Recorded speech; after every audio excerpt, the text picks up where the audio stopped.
Bismillahirrahmanirrahim. Assalamualaikum warahmatullahi wabarakatuh. Alhamdulillahi rabbil alamin. Wassalatu wassalamu ala rasulillah wa ala alihi wa sahbihi ajma'in. Allahumma aftah alaina futuhal arifin wa fakkihna fid din wa allimna ta'wil wahdina ila sawa'is sabil. Qala rabbi shrah li sadri wa yassir li amri wahlul 'uqdatam min lisani yafqahu qawli amma ba'du. Alhamdulillah, segala pujian dipanjatkan ke hadirat Allah Subhanahu wa taala dan selawat dan salam ke atas junjungan besar baginda Nabi Muhammad sallallahu alaihi wa alihi wasallam. Kita bertemu sekali lagi dalam kuliah duha ini dalam topik sirah nabawiyah, dan insya-Allah pada hari ini kita akan menyambung apa yang telah kita baca di dalam kitab Ar-Rahi Al-Makhtum. Kita akan menyambung muka surat 16 dalam kitab ini, mengenai tentang sejarah maupun sirah Rasulullah sallallahu alaihi wasallam. Diharapkan para penonton yang sedang berada di rumah, sedang berehat ataupun yang berada di mana-mana pun tempat yang anda berada, insya-Allah didoakan semoga dalam keadaan sihat sejahtera, dan mungkin ada di kalangan kita yang sedang bercuti bersama dengan keluarga, semoga dalam keadaan yang bahagia. Dalam masa kita bercuti juga menimba ilmu dan mendekati tentang ilmu agama, kita perlu teruskan insya-Allah. Baiklah, alhamdulillah, pada bulan yang lalu kita telah berhenti mengenai tentang kisah Rasulullah sallallahu alaihi wasallam ketika sebelum Nabi dilahirkan, dan telah kita kupaskan sedikit sebanyak ketika peristiwa Al-Fil ataupun di dalam surah Al-Fil yang mengenai tentang Raja Abraha, dan juga dengan bala tentera Raja Abraha yang menyerang Mekah di kala itu ketika Nabi SAW dilahirkan pada tahun tersebut. Hari ini kita akan masuk selanjutnya kelahiran Rasulullah SAW, dan juga 40 tahun sebelum beliau, iaitu Nabi SAW menjadi kenabian. Semoga kita lebih kenal bagaimana perjalanan Rasulullah SAW dalam usianya ketika beliau masih lagi dalam keadaan yang bayi, hinggalah meningkat kepada kanak-kanak, remaja, belia dan seterusnya, diangkat menjadi seorang Rasul. Baiklah. Bismillahirrahmanirrahim. Alhamdulillah wassalatu wassalamu ala Rasulillah wa ala alihi wa sahbihi ajma'in. Rasulullah SAW dilahirkan di perkampungan Bani Hashim di Mekah pada waktu subuh hari Isnin, di dalam sini kitab ini mengatakan di tanggal 9 Rabiul Awal, tahun pertama dari peristiwa tentera bergajah. Jadi makna dia, ada yang mungkin kata Ustaz, di dalam takwim hijrah, dalam kalender hijrah, kita meraihkan hari kelahiran Nabi pada 12 Rabiul Awal. Dan kenapa di dalam kitab ini mengatakan 9 Rabiul Awal? Ini mempunyai berbeza dan pandangan para ulama, sama ada 9 ataupun 12. Yang penting Rasulullah SAW lahir pada tahun gajah dan pada bulan Rabiul Awal tersebut. Dan 40 tahun setelah kerajaan Anushirwanah bertepatan dengan tarikh 20 ataupun 22, tarikh sama ada 20 ataupun 22 bulan April tahun 571 Masihi, sebagaimana yang telah dipastikan oleh ulama besar Muhammad Sulaiman Al-Mashhur Fawri rahimahullah. Okey. Jadi ketika Rasulullah SAW dilahirkan, mempunyai banyak peristiwa-peristiwa yang ajib, yang agung, yang benda-benda yang ajaib berlaku. Kelahiran insan terpilih yang Allah SWT pilih ini, Nabi Muhammad SAW. Antaranya di dalam Ibnu Sa'ad menyatakan, kata Ibnu Sa'ad, dia telah meriwayatkan, iaitu ketika ibu Rasulullah SAW berkata, ketika aku melahirkannya, keluar daripada rahimku cahaya menerangi istana-istana di Syam. Ahmad dan Ad-Darami serta selain mereka juga meriwayatkan seperti ini. Jadi antara perkara yang hebat berlaku adalah ibu Rasulullah SAW sendiri menceritakan cahaya telah terpancar dan menerangi istana-istana di Syam, kelahiran baginda sallallahu alaihi wasallam. Allahumma salli wa sallim wa barik alaih. Kemudian apakah lagi keistimewaan yang berlaku? Kemudian setelah dilahirkan, ketika Rasulullah SAW dalam keadaan yang bayi tersebut, maka diberikan Nabi SAW kepada datuknya, iaitu Abdul Muttalib.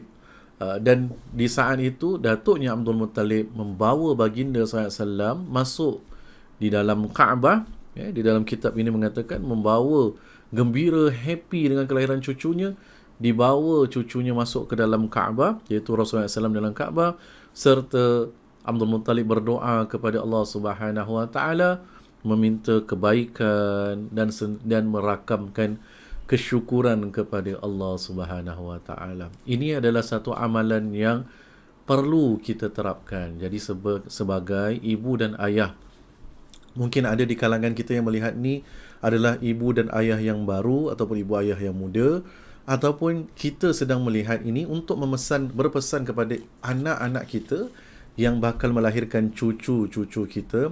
Antara perkara yang dianjurkan ketika bayi itu dilahirkan adalah usah lupa untuk merakamkan pujian dan kesyukuran kepada Allah Subhanahu Wa Taala.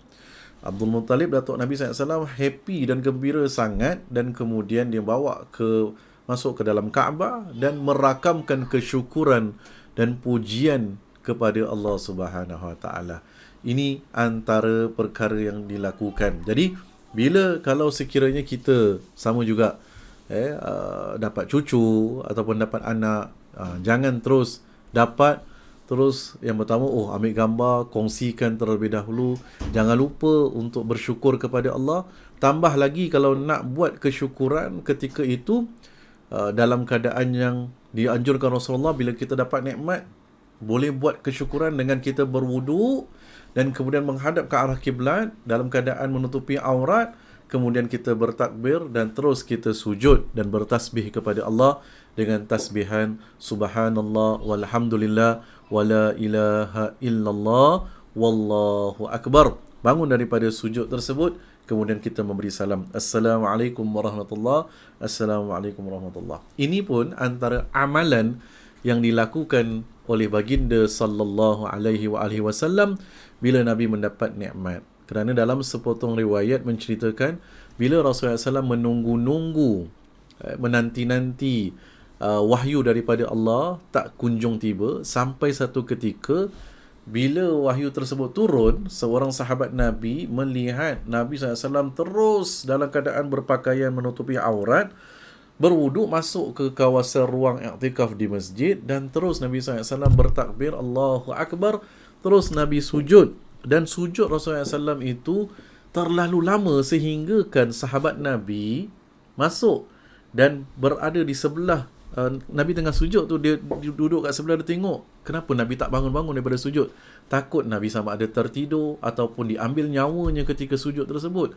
Kemudian barulah Nabi bangkit daripada sujud dan Nabi memberi salam serta Nabi berdoa bersyukur kepada Allah. Kemudian dia tanya, wahai Rasulullah, kenapa lama sangat kau sujud kepada Allah SWT?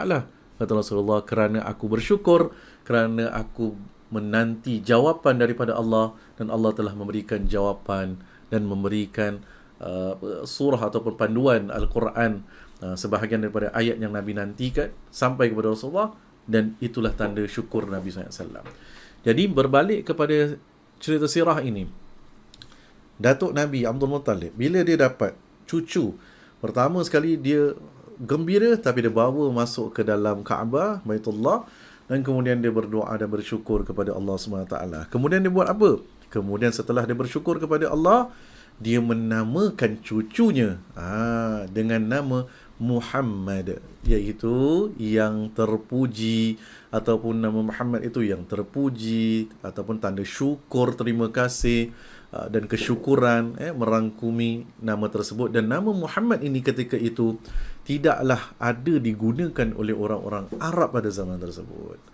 Jadi Datuk Nabi menamakan Nabi dengan nama Muhammad, itulah nama pertama yang didengar oleh kelompok orang-orang Arab mengenai tentang nama Nabi Muhammad sallallahu alaihi wasallam. Jadi apa yang kita dapat yang kedua? Pertama tadi kesyukuran. Kedua, menamakan anak dengan meletakkan nama yang terbaik. Orang-orang ada yang pasangan-pasangan muda bertanya dengan saya, Ustaz, nak letakkan nama anak yang macam mana? Nama yang terbaik sama ada meletakkan nama para nabi, meletakkan juga nama para sahabat, meletakkan juga dengan nama-nama Allah Subhanahu Wa Taala. Jadi pastikan nama tersebut mempunyai makna. Kerana apa? Kerana ada dalam sepotong hadis disebut dalam mafhumnya, nanti bila kita meninggal dunia, kita dibangkitkan di mahsyar nanti, dalam keadaan nama-nama kita dipanggil oleh Allah SWT. Nama kita disebut oleh Allah, dipanggil di depan mahkamah Allah. Jadi panggillah ataupun letakkanlah nama anda dengan nama yang terbaik. Jadi untuk para ibu bapa muda ataupun yang sedang melihat, para ibu-ibu, para bapa-bapa yang sedang melihat ini, bila anak-anak kita nak melahirkan cucu mereka, tanya dengan mereka dan pastikan nama-nama yang mereka telah letakkan ataupun mempunyai niat untuk meletakkan nama tersebut dengan nama yang mempunyai panggilan yang baik. Kerana nama ini adalah satu perkara yang kita akan memanggil setiap hari. Dan ketahuilah apa yang keluar daripada lidah kita boleh dijadi sebagai satu doa. Kalau namanya Muhammad, panggillah penuh dengan Muhammad. Ahmad, panggillah dia dengan Ahmad. Janganlah panggil dengan singkatan Mats, ataupun Mat, kan, Mamats. Itu Mats tu adalah mata, nama dia mati. Kalau mata pendek saja, bila, tak ada makna. Jadi kita panggillah dengan nama yang penuh. Ataupun, Ustaz, saya ada anak perempuan ini, kemudian saya nak letakkan nama dia, nama yang hebat. Apa nama dia? Saya namakan ia adalah Syarifah. Sedaplah Syarifah, yang dimuliakan, Syarif yang sangat dimuliakan. Tapi kemudian nama kedua apa? Syarifah Hamiyah.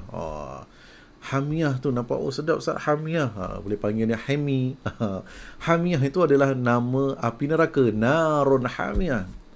Jadi nampak yang dimuliakan api neraka.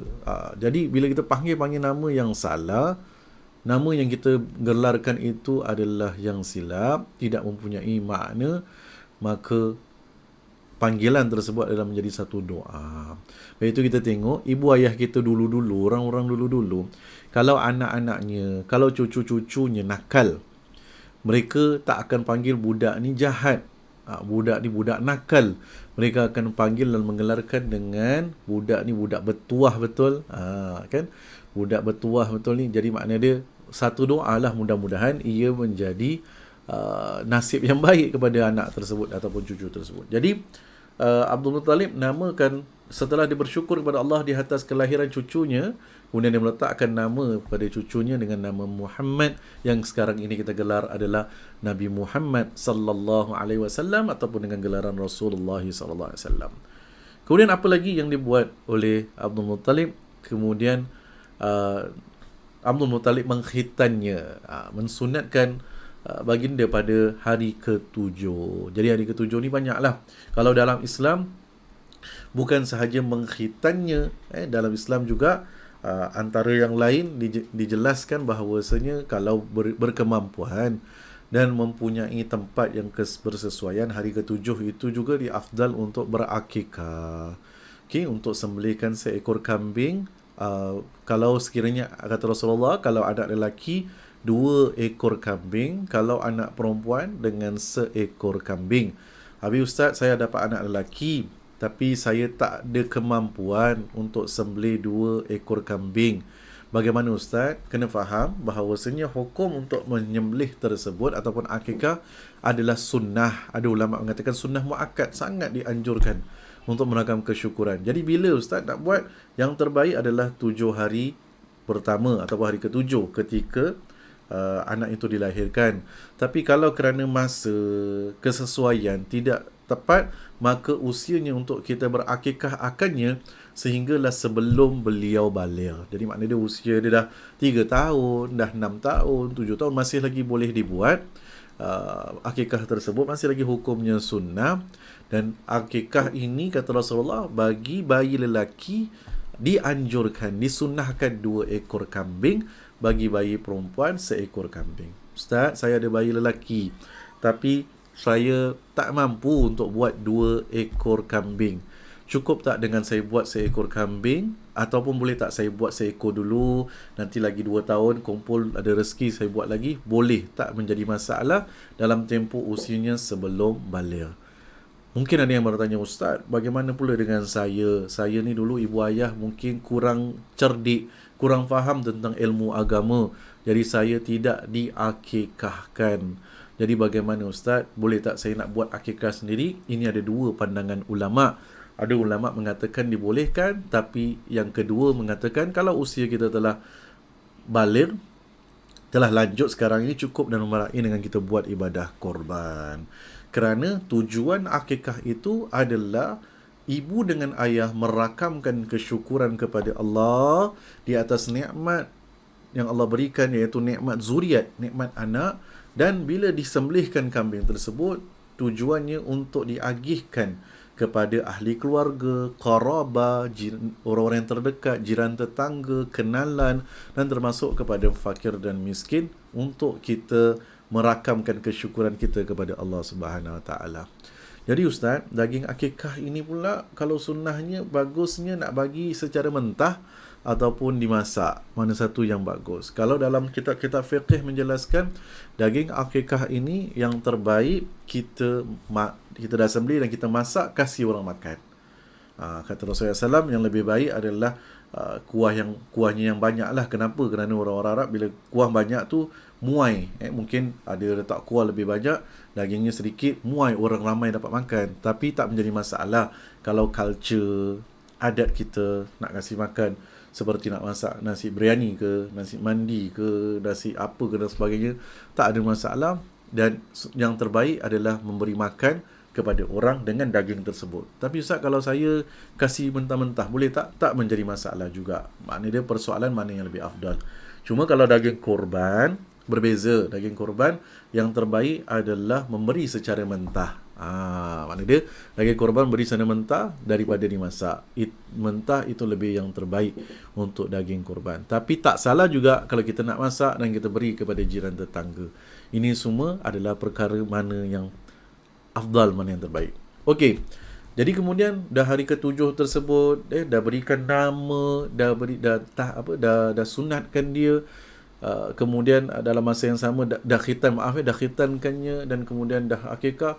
Apalagi di dalam sunnah yang Rasulullah SAW ajar, antaranya lagi ditahnikkan dan ditahlikkan. Tahnik tu maknanya diberikan manisan. Antara dalam kitab sunnah, antaranya korma, maknanya dia tamar, dia manisan. Dan antara manisan disebut Rasulullah SAW adalah tamar. Tamar tu kita dikunyah dan ambil sedikit manisannya, baca selawat, dan kemudian kita letak di atas langit-langit bayi tersebut. Jangan korek sampai kat dalam. Maknanya cukup dengan meratakan di atas langit-langit tersebut. Kalau tak ada tamar, tak ada korma, boleh tak menggunakan madu? Boleh, tak ada masalah. Okey, jadi siapa yang baik untuk buat Ustaz? Yang terbaik adalah ayahnya sendiri. Itu paling bagus sebenarnya, ayahnya sendiri mendoakan semoga anaknya menjadi anak yang soleh, anak yang bijak. Dan kalau sekiranya ayah dah buatkan, nak tambah lagi barakah, carilah orang-orang yang soleh, orang-orang yang berilmu untuk mendoakan, moga ada keberkatannya insya-Allah. Kemudian tahlikkan pula. Tahlik tu macam mana? Tahlik tu dicukur kepala bayi tersebut. Maknanya dia dicukur bersih, rambut tersebut ditimbang dan kemudian dikira jumlahnya, dan kemudian jumlah tersebut disedekahkan kepada orang-orang fakir dan miskin. Kenapa dicukur dan ditahlikkan rambutnya? Kerana rambut tersebut keluar di dalam rahim seorang ibu dalam keadaan yang lama, maknanya dia selama 9 bulan kat dalam, kemudian dengan kotor-kotor yang ada, keluar dengan darah-darah. Jadi kita bersihkan supaya untuk menghindarkan daripada penyakit kulit kepala dan sebagainya. Ada hikmahnya dan sunnahnya yang sebab itu Rasulullah SAW didikkan kepada kita insya-Allah. Jadi jangan, sayang bayi aku ni rambutnya tebal, tak apa, nanti boleh tumbuh, tak ada masalah. Ini antara perkara-perkara yang dianjurkan oleh baginda SAW. Okey. Jadi setelah Rasulullah SAW diletakkan nama, kegembiraan telah diraih pada ketika itu. Apalagi yang dilaksanakan pada masa tersebut? Antaranya lagi dalam kitab ini menyatakan Nabi SAW disusukan. Maknanya dia, ibu Rasulullah SAW menyusukan Rasulullah, dan kemudian selepas ibu Rasulullah SAW, iaitu Sayyidatina Aminah, menyusui Nabi selama 1 minggu. Kemudian ibu susuan yang pertama selepas ibu kandung Rasulullah adalah bernama Su'aibah. Jadi Nabi ada 2 ibu susuan. Yang pertama Su'aibah disusukan sedikit, kemudian barulah Nabi SAW disusukan oleh Halimatu Sa'diyah. Okay? Pada zaman orang-orang Arab, menyusukan anak orang lain merupakan satu benda yang biasa. Satu benda yang tradisi. Kalau zaman sekarang, wanita keluar daripada rumah, bekerja, mencari kerjaya, benda yang normal. Okey, benda yang normal untuk zaman sekarang kerana cost of living yang tinggi. Zaman Rasulullah, adakah wanita itu bekerja? Ya, yang ada wanita mengambil upah untuk menjahit. Yang ada wanita mengambil upah daripada menyusukan anak. Kerana dan susukan anak, susukan bayi dengan susu manusia itu lebih tinggi khasiat dan nilainya daripada segala susu-susu formula yang ada. Jadi nasihat saya berdasarkan dalam ayat Al-Quran, dalam surah Luqman pun Allah SWT menceritakan mengenai tentang seorang ibu itu telah menyapih anaknya hampir 2 tahun. Maknanya 2 tahun disapih, disusukannya. Jadi kalau ibu-ibu yang kat luar sana yang berkerjaya, kalau mampu, tanamkan niat. Bila dapat anak tu, tanamkan niat, aku nak susukan anak aku selama 2 tahun insya-Allah. Para suami yang mendengar perlu memberikan sokongan kepada isteri anda. Sebab orang perempuan bila dia menyusukan anak, dia lemah, dia penat. Jadi kita nak kena ambil tugas-tugas yang lain agar dia dapat fokus untuk susukan anak dia. Dan sokong dengan zaman sekarang ada zaman teknologi, banyak peralatan. Mungkin kalau sekiranya isteri anda dah sampai masa untuk pergi bekerja, anda perlu menyokong dalam tempoh 2 tahun tersebut, belikanlah peralatan. Sekarang ada peralatan pam susu, mesin yang untuk memudahkan ibu-ibu yang bertugas. Sekurang-kurangnya tak susu direct pun, tapi dapat susu tersebut di frozen kan, dan kemudian bila sampai masanya, yang penjaga itu memberikan bayi tersebut dengan susu yang telah dipam ataupun disiapkan. Kenapa? Kerana fitrah manusia, iaitu dalam Quran pun seorang ibu yang menyapih anaknya selama 2 tahun. Ada kelebihannya. Ada ulama kata bahawasanya kalau anak-anak dapat minum susu ibu, dia punya pembesaran organ-organnya lebih baik, kemudian kecerdasan akal lebih bagus, mindah lebih cerah, lebih cergas, kasih sayang kepada ibu tersebut, maknanya dia antara hubungan ibu dengan anak akan ada naluri-naluri yang Allah SWT jadikan secara semula jadi. Okay? Jadi dibalikkan pada cerita, nak mendapatkan keberkatan, Rasulullah SAW setelah ibunya menyusukan, yang pertama susukan adalah Su'aibah. Kemudian setelah Su'aibah susukan, barulah daripada Bani Sa'ad, Nabi SAW membesar dalam lingkungan Bani Sa'ad. Bani Sa'ad ni antara orang yang dalam Bani Sa'ad adalah Halimatu As-Sa'diyah. Barulah Halimatu As-Sa'diyah datang bertemu dengan ibu Rasulullah SAW dan membantu untuk menyusuhkan baginda sallallahu alaihi wasallam. Okey. Jadi ini merupakan satu lagi kisah bahawasanya Bani Sa'ad, antara dia adalah Halimatu Sa'diyah, bila dia datang ke Mekah dalam keadaan yang dia ini mempunyai seekor unta dan dia mempunyai seekor mungkin kita boleh kata himar lah, kedai, dan untanya bertahun-tahun tak ada susu. Okay. Keldainya juga adalah keldai yang paling lambat sekali di tempat Arab tersebut. Kalau jalan terlalu slow, manusia lagi jalan lebih laju daripada dia. Kemudian diikuti pula selain daripada itu, dia mempunyai anak ataupun bayi yang dia masih susukan, dan bayinya kerap menangis, terpekik, dan kemudian kerap kurang kenyang dengan susu yang diberi oleh Halimatu Sa'diyah. Tapi dalam kitab ini menceritakan, dalam kitab Ar-Rahiq Al-Makhtumi menceritakan bagaimana Allah Subhanahu Wa Taala mengutuskan baginda sallallahu alaihi wasallam Nabi Muhammad ini adalah daripada zaman sebelum kelahiran sehinggalah zaman baginda sallallahu alaihi wasallam nak dilahirkan. Perjalanan sirah Nabi sallallahu alaihi wasallam ini, Nabi tidak pernah apa kata orang tu, mendatangkan kebencian kepada orang-orang di sekelilingnya. Malahan Bani Sa'ad yang ada di dalamnya adalah Halimatus Sa'diyah, yang untanya tadi saya katakan bertahun-tahun tidak mempunyai susu, hasilnya tiada. Kemudian yang keledainya jalan dengan penuh lemah. Bayi yang digendongnya, yang disusukannya, mungkin nangis kerana kurang kenyang, menangis, asyik melalak, meraung di rumah. Jadi dalam keadaan sampai di kota Mekah juga ketika itu, kata dalam kitab ini menceritakan, saya ringkaskan dalam Bani Sa'ad, Halimatus Sa'diyah dan keluarganya sampai ketika itu pula kering kontang. Maknanya keadaan di sana kering kontang. Tapi bila dia ambil Rasulullah SAW daripada ibunya untuk disusukan, menjadi satu tradisi orang Arab, bila disusukan, dia akan bawa pulang dan akan jaga. Dia akan jaga untuk susukan dan membesarkan. Jadi ibu susuan lah. Jadi dia bila susukan, dia melihat bahawasanya banyak keberkatan yang apabila dia menyusukan baginda SAW. Inilah barakah yang Allah SWT berikan kepada Nabi Muhammad SAW, tempiasnya dapat oleh orang-orang sekeliling. Betul ke Ustaz? Lihatlah, Nabi jelaskan, Allah jelaskan dalam Quran, kalau kita berselawat, kita dah jadi umat Nabi Muhammad SAW, dah satu berkat yang sangat hebat. Dan bila kita berselawat kepada Rasulullah, Allahumma salli ala Sayyidina Muhammad, kata Nabi, man salla alayya wahidatan, sallallahu alaihi asyara salawat, wa khatta anhu asyara sayyiat. Muhammad, kata Nabi SAW, Allah akan berselawat kepada kita 10 kali selawat. Maknanya Allah SWT akan berikan kesejahteraan kepada kita 10 kali. Malahan Allah akan membersihkan kita daripada 10 kesalahan dan dosa. Malahan Allah akan mengangkat darjat kita menjadi 10 darjat yang tinggi. Hebat kan? Dengan kita berselawat kepada Nabi, kerana kita beriman kepada Allah, kita beriman kepada Nabi SAW.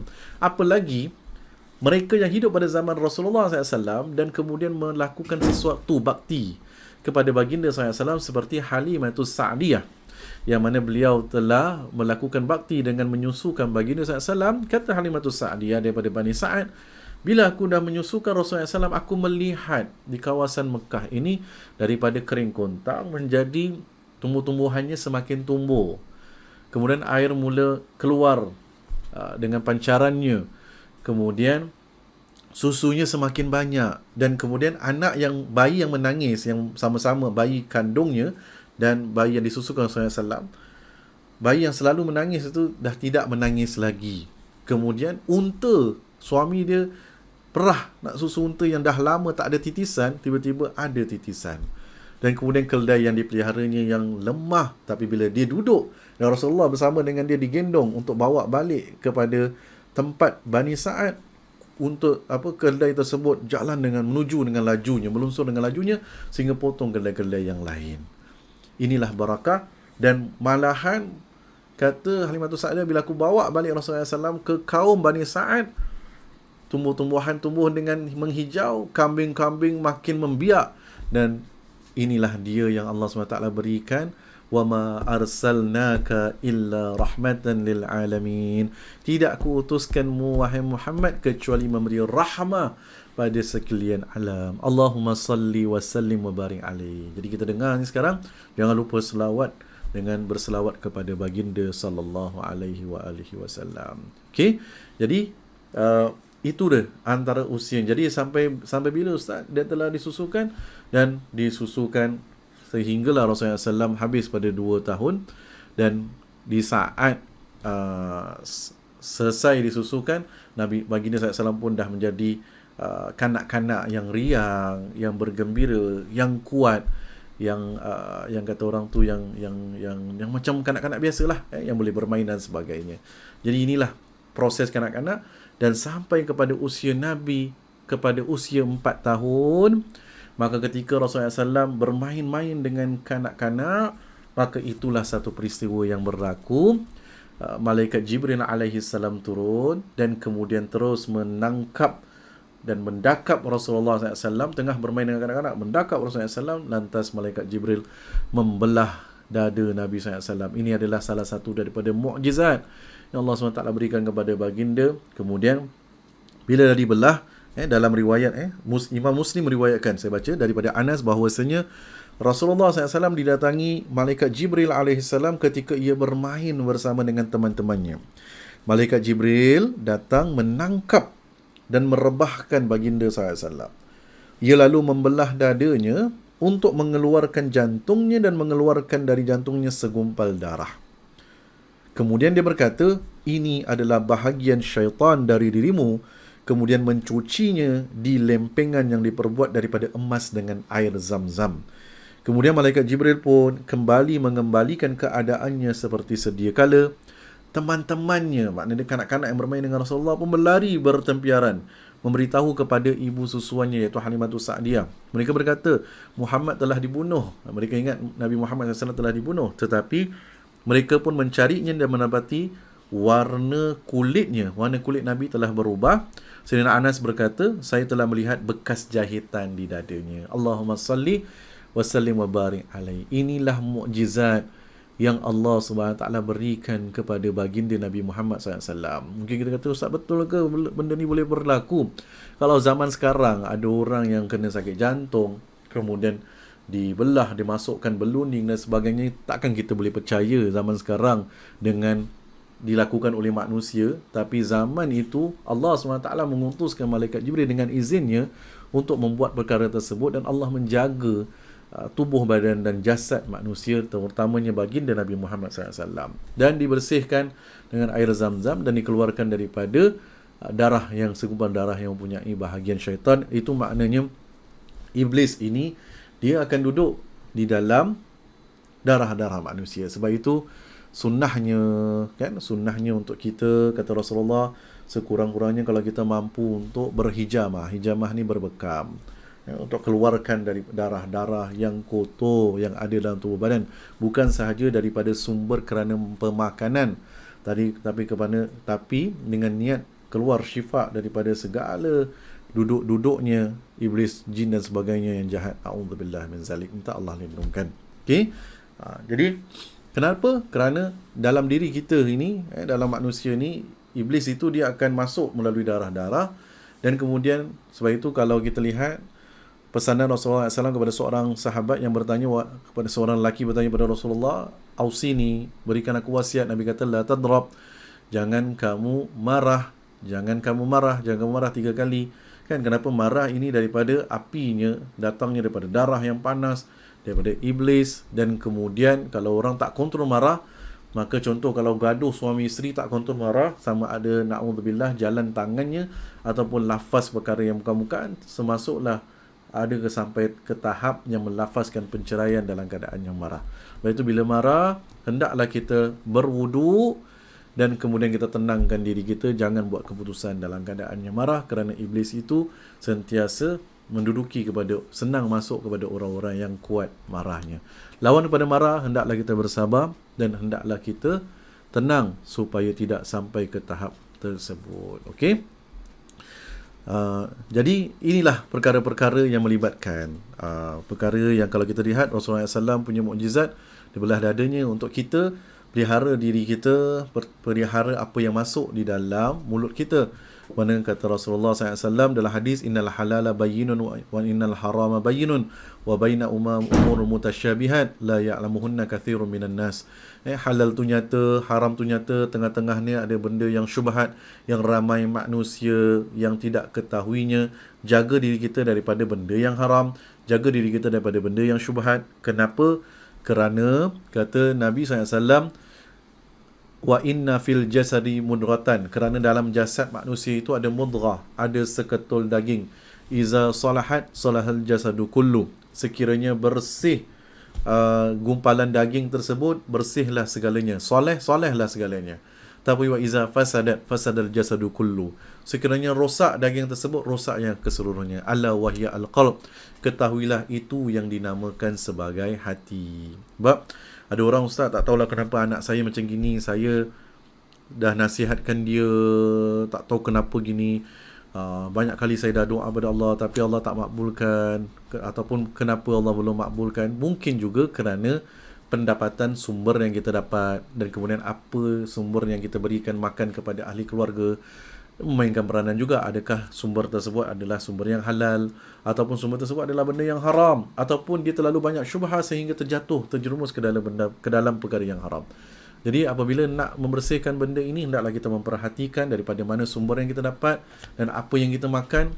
Termasuklah juga dengan kita usah lupa untuk ketepikan setiap bulan, setiap minggu duit dengan niat untuk membersihkan harta kita. Sama ada dengan sedekah, dengan berinfak, dengan berjariah.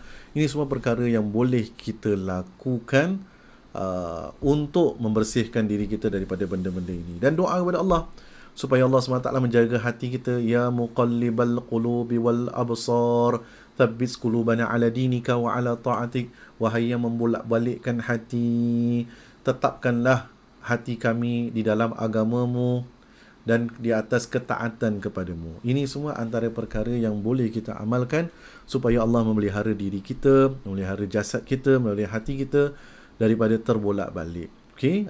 Sebab kita belajar dalam sejarah, Rasulullah SAW adalah orang yang terpilih, adalah seorang yang terpilih, diangkat menjadi Nabi dan Rasul, malahan menjadi kekasih Allah. Dan dia, perkara yang dilakukan oleh Malaikat Jibril ini tak dibuat kepada kita semua, dibersihkan hati. Tapi kita boleh membersihkan hati dengan banyak berzikir. Ustaz, saya ni, suami saya panas baran. Ustaz, saya ni panas baran. Maka apa nak kena buat? Hendaklah banyakkan berzikir. Ala bi dzikrillah tatma'innul qulub. Ketahuilah, dengan kamu mengingati Allah, berzikir kepada Allah, akan menenangkan hati.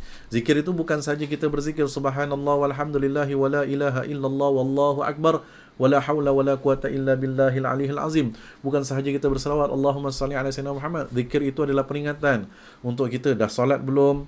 Dah tahajud belum? Dah solat sunat belum? Dah melaksanakan amal ibadah belum? Dah membantu orang belum? Dah berbuat baik dengan orang belum? Dah bersedekah belum? Dah berjariah belum? Ini juga adalah zikir yang patut mengingatkan kita kepada Allah Subhanahu Wa Taala. Jadi bila kita buat sesuatu kerana Allah, insya-Allah Allah Subhanahu Wa Taala akan pelihara kita. Jadi itulah dia perkongsian pada hari ini. Kita akan berhenti di situ. Maknanya kita dah tahu pada hari ini pembelajaran kita ada beberapa perkara sirah yang kita dapat. Antaranya pertama, apabila Nabi SAW telah dilahirkan menjadi seorang bayi, satu perkara yang sangat hebat adalah ibu Nabi SAW sendiri melihat bahawa cahaya yang sangat besar ataupun mempunyai cahaya sehingga ke istana Syam, satu keajaiban kepada baginda SAW. Kemudian Datuk Nabi Abdul Muttalib sangat happy. Kita dah tahu apa nak buat selepas dilahirkan, dalam masa bersyukur kepada Allah, memberikan nama yang terbaik kepada anak. Kemudian untuk kita dalam masa yang sama mentahnikkan, bertahlikkan. Kemudian ada kelebihan. Kemudian kita melaksanakan ibadah akikah dan sebagainya. Kemudian kita pun dah tahu bila Nabi SAW membesar dalam keadaan mempunyai ibu susuan. Dan kepada para ibu di sana, seperti yang telah ditekankan tadi, dapat menyapih anak, dapat menyusu anak selama 2 tahun, itu yang terbaik, kerana susu seorang ibu ataupun susu manusia itu lebih tinggi kalsium dan nilainya. Ini tidak dapat ditolak lagi. Okey, walau macam mana pun ada susu yang lain dibuat dengan formula yang hebat sekalipun, tidak boleh melawan fitrah Allah Subhanahu Wa Taala. Kemudian tapi janganlah sampai ke tahap memberatkan. Kalau tak boleh, tak ada jalan keluar, lain ceritalah. Tapi kalau mampu, niatkan dan azamkan. Kemudian bila Rasulullah SAW dah sampai kepada usianya 4 tahun, dibelah dadanya. Jadi inilah telah perkara yang telah kita sentuh dalam topik kita dalam sirah pada minggu ini, insya-Allah, dan pada bulan ini. Dan insya-Allah kalau sekiranya kita berkesempatan, kita akan bertemu nanti insya-Allah pada tahun 2022 kalau diberikan kesempatan, diberikan kesihatan, dan mudah-mudahan kita dapat mendalami lagi sejarah baginda SAW, kenal Rasulullah SAW, cinta kepada Rasulullah SAW, akan mendekatkan kita dengan Allah Subhanahu Wa Taala. Allahumma amin. Jadi dengan ini marilah sama-sama kita menutup dengan membaca suratul Fatihah, dihadiahkan kepada baginda Nabi Muhammad sallallahu alaihi wasallam. Al-Fatihah ini kepada kedua ibu dan ayah kita yang masih hidup ataupun yang telah pergi meninggalkan kita. Al-Fatihah ini kepada sesiapa saja di kalangan kita yang dalam keadaan mempunyai hajat, semoga Allah mendengar hajat-hajat yang baik. Dan Al-Fatihah ini kepada pasangan kita, kepada zuriat kita, keluarga kita, anak-anak kita. Moga Allah SWT menghiasi rumah tangga kita dengan sakinah, mawaddah, warahmah. Dan Al-Fatihah ini kepada sesiapa yang dalam keadaan sakit, moga Allah syifakan. Dan kepada sesiapa yang dilanda ujian dan dugaan, moga Allah lembutkan segala ujian itu dengan taufik dan hidayahnya, insya-Allah. Dan semoga siapa yang bersedekah, menderma khususnya untuk Masjid Darul Ma'mur ini, moga Allah melapangkan pintu rezekinya, insya-Allah. Dan kepada mereka yang memberi salam dan juga mereka yang like, share. Semoga Allah Subhanahu Wa Taala memberikan kebaikan kepada anda kerana anda telah menyokong majlis-majlis ilmu dengan kebaikan. Allahumma amin ya rabbal alamin. Ala hazini wa kullu niyatin salihah. Al-Fatihah. A'udzu billahi minasyaitonir rajim. Bismillahirrahmanirrahim. Alhamdulillahi rabbil alamin. Arrahmanir rahim. Maliki yaumiddin. Iyyaka na'budu wa iyyaka nasta'in. Ihdinas siratal mustaqim, siratal ladzina an'amta 'alaihim ghairil maghdubi 'alaihim waladdallin. Amin. Bismillahirrahmanirrahim. Subhanakallahumma wa bihamdika asyhadu an la ilaha illa anta nastaghfiruka wa natubu ilaik.